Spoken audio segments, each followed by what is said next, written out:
Hello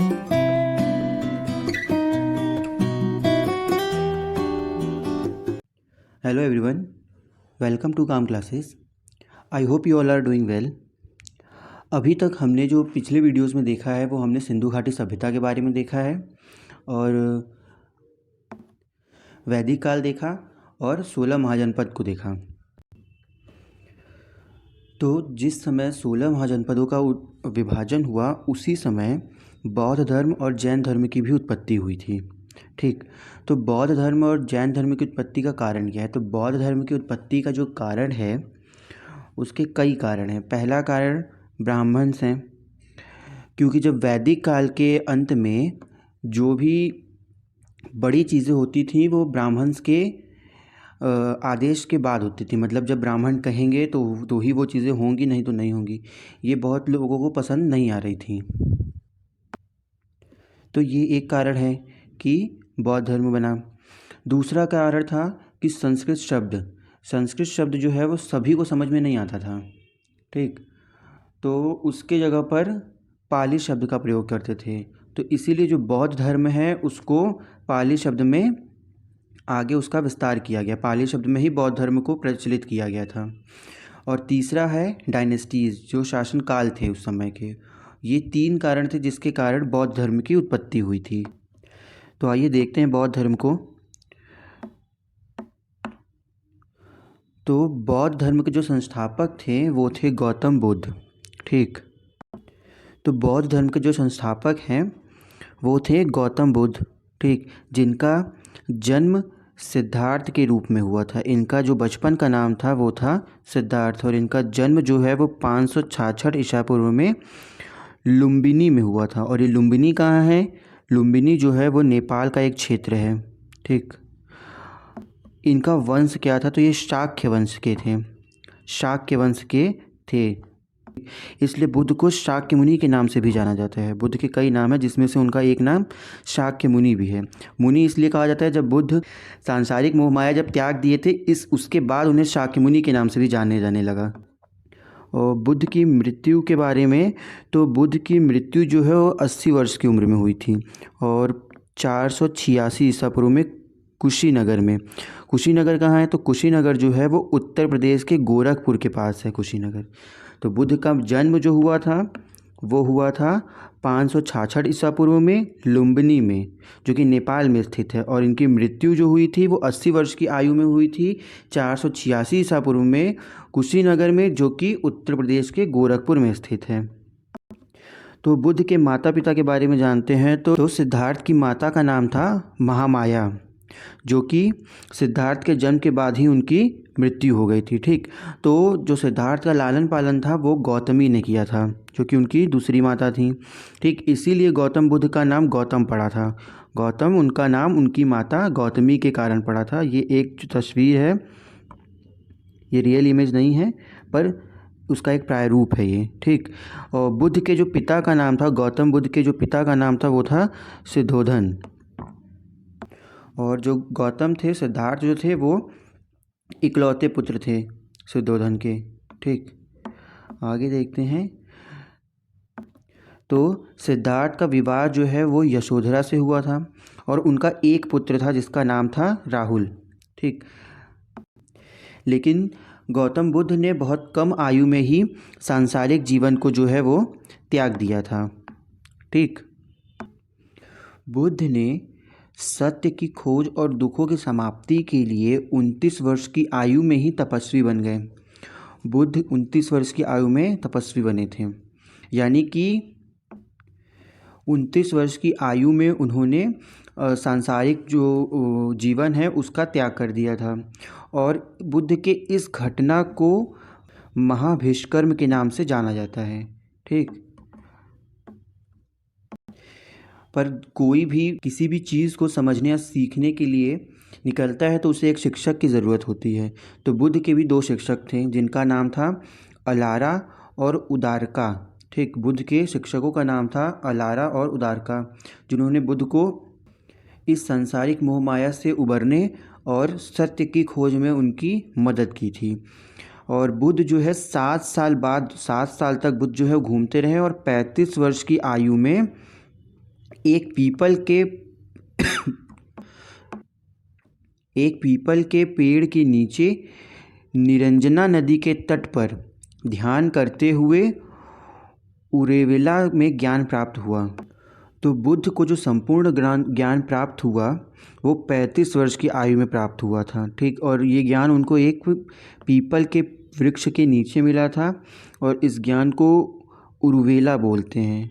और ये people का पेड़ जो है वो निरंजना नदी के तट पर स्थित है। उससे पहले बुद्ध 7 साल तक घूमते रहे और संसार में हो रहे दुख और सुख को समझते रहें और उनमें सत्य की खोज करते रहें, ठीक। इस वृक्ष को बोधि वृक्ष बोलते हैं। जिस वृक्ष के नीचे बुद्ध को ज्ञान प्राप्त होता है उसे बोधि वृक्ष बोला जाता है। और इस स्थान को जहाँ बुद्ध को ये ज्ञान प्राप्त हुआ था उसे बोध गया के नाम से भी जाना जाता है, ठीक। और जो वैशाख मास की पूर्णिमा है, वैशाख मास की पूर्णिमा एक इम्पॉर्टेंट क्वेश्चन है कि बुद्ध को ज्ञान कब प्राप्त हुआ था। तो वैशाख मास की पूर्णिमा को प्राप्त हुआ था और वैशाख मास की पूर्णिमा को ही बुद्ध का जन्म भी हुआ था और बुद्ध की मृत्यु भी वैशाख मास की पूर्णिमा को ही हुई थी। फिर बुद्ध ने जो अपना पहला उपदेश दिया, तो बुद्ध ने अपना पहला उपदेश सारनाथ जो कि वाराणसी में स्थित है, वाराणसी में वहाँ पर दिया था, ठीक। और बुद्ध के इस ऐतिहासिक घटना को धम्मचक्र परिवार के नाम से जाना जाता है, ठीक। यानी कि 2 घटनाएं बुद्ध के जीवन में जो है वो पहला ये था कि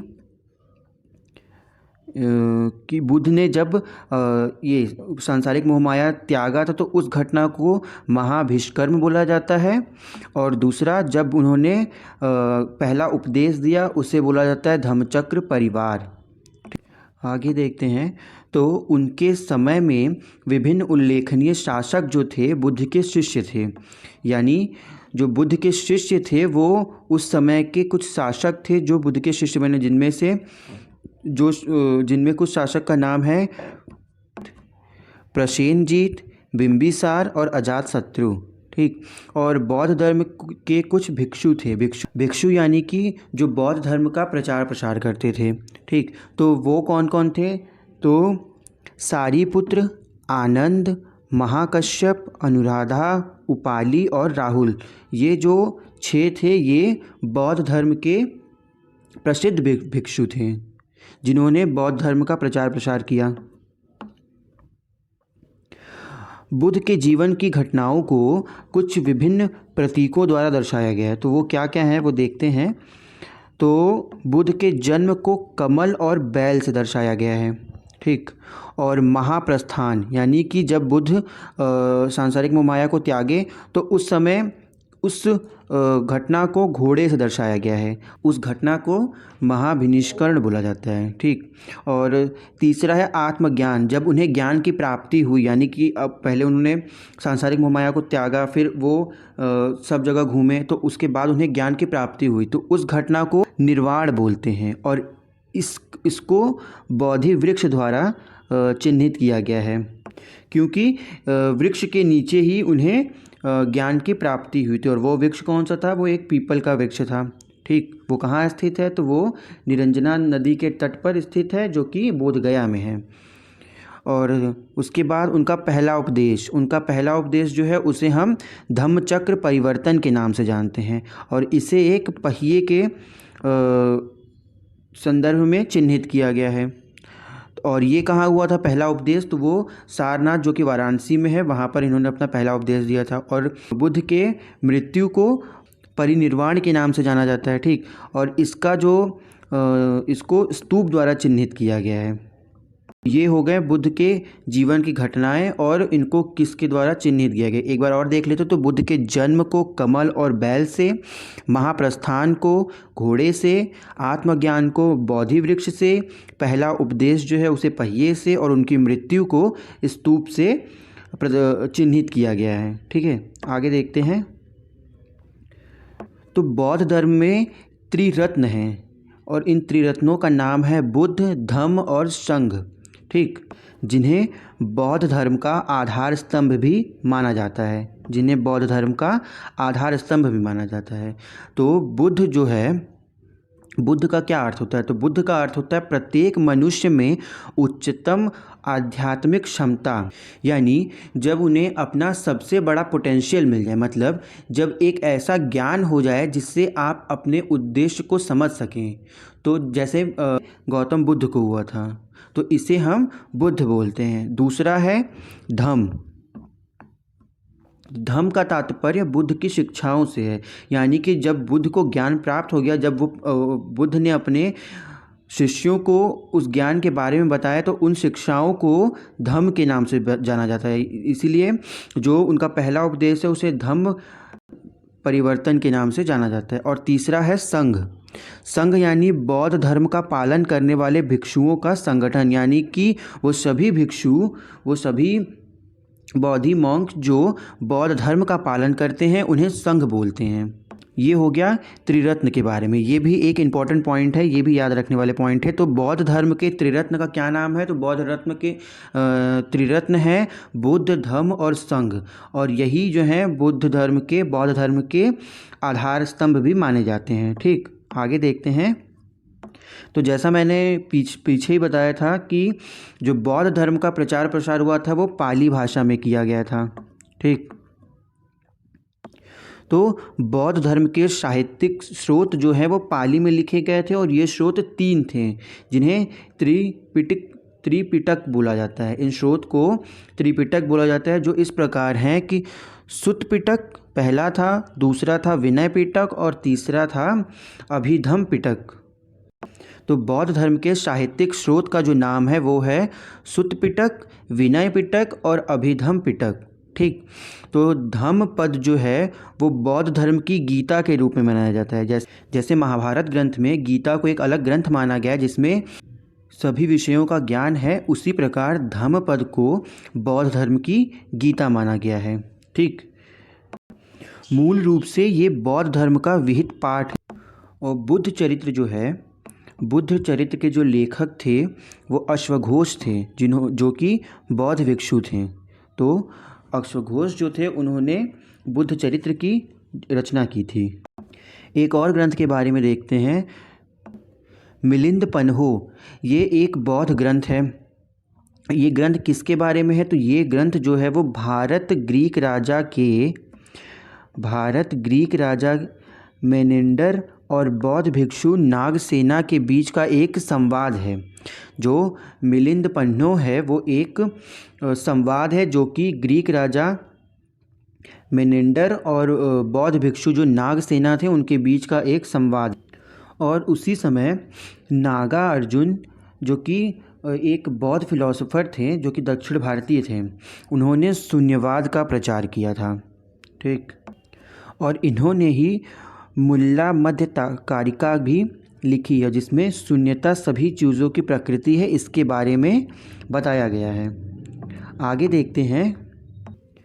तो पहला परिषद यह 486 ईसा पूर्व में अजातशत्रु के संरक्षण में 486 ईसा पूर्व में अजातशत्रु के संरक्षण में आयोजित किया गया था। और अजातशत्रु जो थे वो हरिका वंश के शासक थे। ठीक, और इसे भिक्षु महाकश्यप उपाली ने अपनी परिषद की अध्यक्षता की। और इस परिषद की अध्यक्षता जो है वो भिक्षु महाकश्यप उपाली ने की थी। ठीक, यह बुद्ध की मृत्यु के तुरंत बाद हुआ था और ये राजगृह में हुआ था जो कि सतपानी के गुफाओं में आयोजित किया गया था। ठीक, और इसमें जो है वो विनय पिटक और सुत्त पिटक का संकलन हुआ था। अब दूसरा परिषद देखते हैं। तो दूसरा परिषद जो है वो 383 ईसा पूर्व में कलशोका द्वारा किया गया था। कलशोका जो थे वो शिशुनाग वंश के शासक थे और इसकी अध्यक्षता जो है वो सर्वकामिनी ने की थी। और यह बुद्ध की मृत्यु के 1 शताब्दी बाद वैशाली में आयोजित किया गया था। ये कहाँ आयोजित किया गया था? तो वैशाली में आयोजित किया गया था। और कब?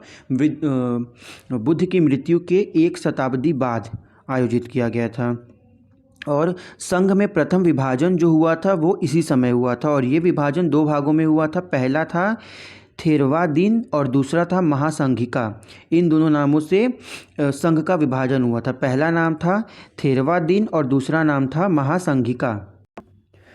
तो तीसरा परिषद है, तो तीसरा परिषद जो है वो 250 ईसा पूर्व यानी 250 ईसा पूर्व में हुआ था और ये राजा अशोक द्वारा किया गया था और इसकी अध्यक्षता जो है मोगलीपुत्र तिस्सा ने की थी और ये जो है पाटलिपुत्र में आयोजित किया गया था और इसमें जो है अभिधम्म पिटक का जो है संकलन किया गया था।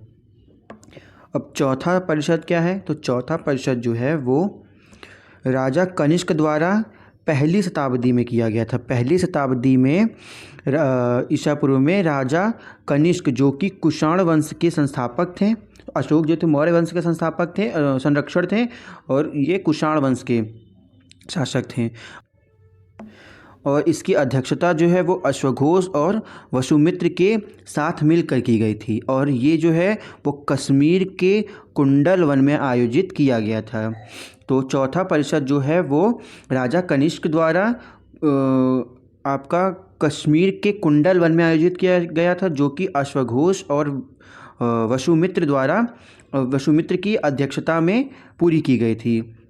तो बौद्ध धर्म को हीनयान और महायान दो संप्रदायों में विभाजित किया गया था। इसके बाद इसे दो संप्रदायों में विभाजित किया गया। तो पहले में क्या हुआ था, पहले में दो विभाजन हुआ। प्रथम विभाजन हुआ था जो कि थेरवादीन और महासंघिका में हुआ। फिर उसके बाद चौथे में जो है इसे दो संप्रदायों में विभाजित किया गया था। वो संप्रदाय क्या क्या थे, वो संप्रदाय थे हीनयान और महायान, दो संप्रदायों में से विभाजित किया गया था। तो ये जो चारों परिषद हैं उन्हें याद करने का एक तरीका है वो हम देख लेते हैं। तो उसे याद करेंगे हम एके आरवी पीके, तीसरा है एमएस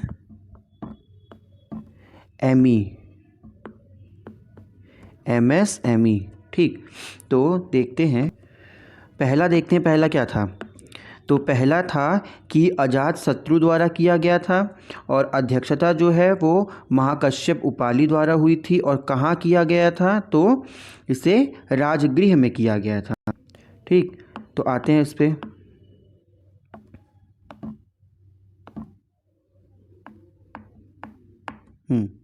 तो अजात शत्रु द्वारा किया गया था, ये हो गया कि किसके द्वारा। तो पहला हम जानेंगे कि किसके द्वारा किया गया था, ये है। ठीक, दूसरा है कि कहाँ किया गया था और तीसरा जो है किसकी अध्यक्षता में किया गया था, ये हो गया इन तीनों को याद करने का तरीका। तो जो पहला है मान लीजिए ये फर्स्ट हो गया आपका, ये हो गया सेकंड, ये हो गया थर्ड परिषद और ये हो गया फोर्थ परिषद। ठीक, तो पहला परिषद जो है वो अजात शत्रु द्वारा राजगृह में और महाकश्यप द्वारा की अध्यक्षता में किया गया था। दूसरा क्या था, तो दूसरा जो है वो कलशोका द्वारा वैशाली में और सर्वकामनी की अध्यक्षता में हुआ था। ठीक, कलशोका द्वारा वैशाली में सर्वकामनी की अध्यक्षता में हुआ था। और तीसरा कब हुआ था, तो तीसरा जो है अशोक द्वारा पाटलिपुत्र में मोगलीपुत्र तिस्सा की अध्यक्षता में हुआ था, ये हो गया आपका तीसरा। अशोक द्वारा पाटलिपुत्र में मोगलीपुत्र तिस्सा की अध्यक्षता में। चौथा, तो राजा कनिष्क द्वारा कुंडल वन में, कश्मीर के कुंडल वन में अश्वघोष की अध्यक्षता में हुआ था, ये हो गया चौथा। तो ये हो गया आपको चारों परिषद याद करने का एक तरीका। ठीक, अब हमने जो है वो बौद्ध धर्म के बारे में पूरी चीज़ें देख ली। ठीक, अब हम कुछ क्वेश्चंस देख लेते हैं। तो पहला क्वेश्चन है कि निम्नलिखित में से किस देश में बुद्ध की मूर्तियों को विरूपित कर कुछ वर्ष पहले हटा दिया गया था। ऑप्शंस हैं, तो ऑप्शन ए है पाकिस्तान, बी है तुर्की, सी है अफ़गानिस्तान और डी है ईरान। तो बुद्ध की मूर्तियों को विरूपित कर कुछ वर्ष पहले हटा दिया गया था किस देश में, तो अफ़गानिस्तान में जो है वो बुद्ध की मूर्तियों को विरूपित कर हटा दिया गया है। दूसरा क्वेश्चन देखते हैं। तो दूसरा क्वेश्चन है कि निम्नलिखित में से गौतम बुद्ध का निजी चिकित्सक कौन था। तो गौतम बुद्ध का निजी चिकित्सक कौन था? ऑप्शन ए है सुश्रुत, बी है चरक, सी है जीवक और डी है नागार्जुन। तो इसका राइट आंसर जो है वो है जीवक। ठीक, तो जीवक जो थे वो गौतम बुद्ध के निजी चिकित्सक थे। दूसरा नेक्स्ट क्वेश्चन देखते हैं। बुद्ध ने परिनिर्वाण कहाँ प्राप्त किया? ऑप्शंस हैं, ऑप्शन ए है बोधगया, बी है कुशीनगर, सी है राजगृह या डी है वैशाली। तो इसका राइट आंसर है कुशीनगर। तो इसका राइट आंसर है कुशीनगर। बुद्ध ने परिनिर्वाण जो है वो कुशीनगर में प्राप्त किया। नेक्स्ट क्वेश्चन देखते हैं। लेसान जाइंट बुद्धा की मूर्ति किस देश में स्थित है? ऑप्शन ए है थाईलैंड, बी है चीन, सी है जापान और डी है इंडोनेशिया। तो बुद्ध की जो लेसान जाइंट मूर्ति है वो चीन में स्थित है। तो अब अभी तक हमने गौतम बुद्ध के बारे में और बौद्ध धर्म के बारे में सब कुछ देखा और कुछ क्वेश्चंस देखे। ठीक, अब आगे के नेक्स्ट वीडियो में हम जैन धर्म के बारे में देखेंगे, महावीर तीर्थंकर के बारे में देखेंगे। ठीक, तो आज के लिए बस इतना ही। आई होप आप लोगों को वीडियो अच्छी लगी हो। अगर आपको वीडियो अच्छी लगी हो तो वीडियो को लाइक करना ना भूलिएगा और चैनल को भी सब्सक्राइब करिएगा। Thank you.